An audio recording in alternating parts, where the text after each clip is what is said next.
Welcome in, Cowboys Nation, to another episode of Doc Talk with our guy, Dr. Boothby of OSMI.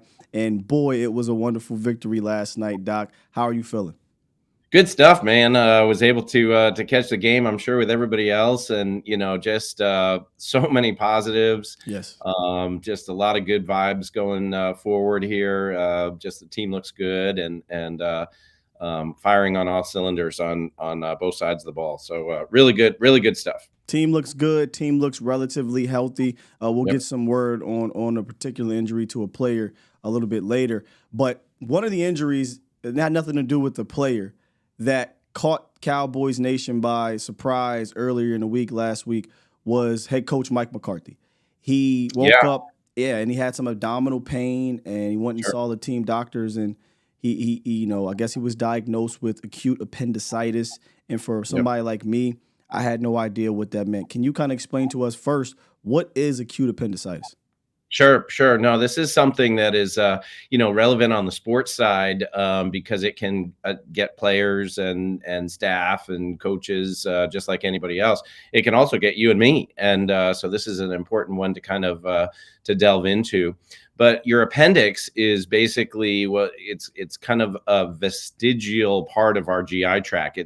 It's part of our GI tract that we don't use anymore, and don't need. And it's basically a little outpouching or a pouch that is off of the GI tract as food is kind of broken down. And then, basically, if that appendix gets inflamed, if that it's a little sac, and so like it's like a dead end road there. So if digested food, if that gets obstructed in any way, that little sac of the appendix can get very inflamed and sore. And so appendicitis comes in two basic varieties. The first kind is just inflammation of the appendix, which is what we're dealing with here. And you get abdominal pain and nausea. Sometimes, it's acute right lower quadrant or right upper quadrant pain.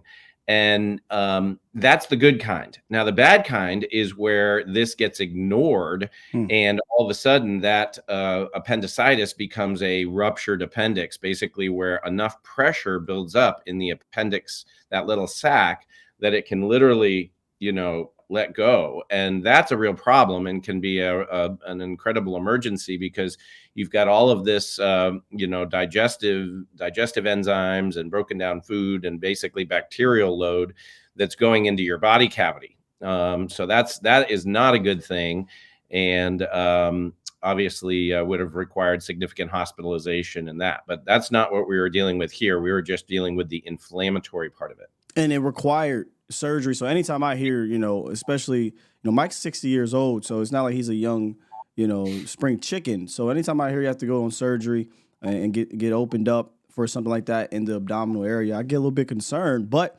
apparently, the surgery wasn't as serious enough, and he was back out there on Sunday night, and I saw Mike McCarthy kind of take off to call a timeout, and in my head, I'm like, whoa.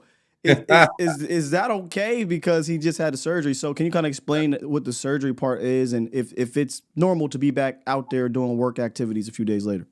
Yeah. So nowadays the answer is yes, and the reason is because the surgery throughout the years has changed dramatically. We used to have to do this with an open procedure. Basically, we would have to make an incision down over the appendix and basically take out that inflamed sac. Now, we still do that. When we do the, appendectomy, the removal, we still take out the inflamed sac. But nowadays, we can just do it through little poke holes in the belly. And so basically, because we can do this through the little poke holes and then with a scope, while we're kind of watching on TV, it's much more minimally invasive. And so once we remove that inflamed sac, basically his body is just healing from those little poke holes, and getting his digestive tract back online and kind of getting up and mobile is much quicker, as long as there's not a complication with that sac rupturing. As we said before, that's a big different deal. It has to be on long-term antibiotics, and kind of the belly has to get washed out, and that would have been a much bigger deal. So the take-home note here is, If you feel like you have, symptoms from appendicitis, that's something to get checked out sooner than later, because dealing with it sooner is much, much, much easier than, Yeah. living with it and letting it rupture and really getting into a problem. So it was good news for Mike. Obviously getting back out there and coaching the team, and it wasn't bad news per se for the Cowboys players coming out that game. There was only really one significant injury. Now they did have J-Ron Curse go down, but he seemed to be in good spirits. We don't really have much word on J-Ron just yet. I know he was dealing with the back, but the big one came from a big fella. Johnathan Hankins, the Cowboys nose tackle, went down, wincing a bit. They got a cart for him, so that concerned me a lot, right? And I Right. was preparing for maybe the worst there, but then it came back and it wasn't bad news, but it wasn't great news. So he's he's dealing with a high ankle sprain. And one reporter said, per sources, it's on the mild side. I've never heard that either. It's a high or a low ankle sprain, but it's a Yeah. high ankle sprain. So what are we looking at from a medical standpoint of is this time frame? Yeah. So, I mean, the difference there again between high and low ankle sprains, the traditional ankle sprain are the ligaments that are around the ankle joint. And, basically, there's three of those, and they can be graded at the time of the injury, kind of grade 1, grade 2, grade 3. And what the reporter, I think, is referring to is a grade of that injury. So if it's just inflamed, if basically the ligament is pulled on, and it just becomes inflamed and kind of microscopically injured, it's a grade 1 injury. It's not lax. It's not basically stretchy. Grade 2 injuries tend to have more translation or stretchiness to them. And grade 3 injuries are where the ligament basically is broken in two. And that's where we start talking about, potentially having to do surgery to put things back together. So low ankle sprains typically are, a matter of a few weeks. But then high ankle sprains, the difference is these are the ligaments not around the ankle joint where the ankle kind of bends, but basically between the tibia, or the main weight bearing bone and kind of the front of your leg, and the fibula, which is that bone on the outside of your leg. So at the very bottom, down towards the ankle, there's a group of three ligaments there called the syndesmosis. And when those ligaments are injured, that's what we refer to as a high ankle sprain. The problem with high ankle sprains is the timetable is a little bit more flexible, and the timetable tends to be a little bit longer than low ankle sprains. So it's good that it's definitely, quote unquote, on the mild side. That makes me think that it's more, of a grade 1 injury, not as many fibers, literally torn, but more kind of inflamed. But it's not as good that it's a high ankle sprain versus a low ankle sprain. Those typically take longer. So, it's hard to speculate at this point, but hopefully it's mild, and it's a matter of a few weeks to maybe a month or two tops. Yeah, yeah. Following the sport for a while and covering the sport, anytime I hear that, automatically in my head just think 4 to 6, right? Yeah. But Yep. we're Yep. hoping that it's closer to the 4. Yep. Cowboys have was it 5 games remaining? Sure. Four games remaining plus the Yep. playoffs. So Yep. if need be, maybe an IR stint, and he comes back for the playoffs, and hopefully he's good to go.